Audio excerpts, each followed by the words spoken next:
Hi!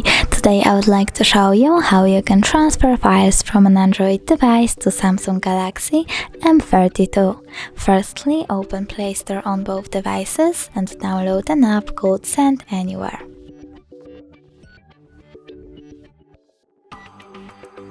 Now open it.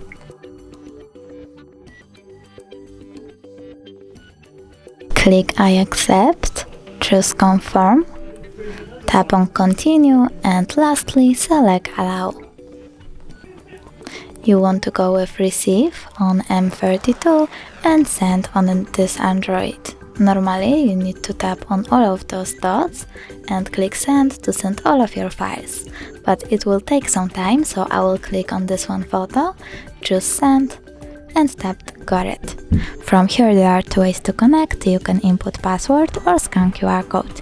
If you want to scan this code over here, you can tap on the scanning icon, choose while using the app and point at the code.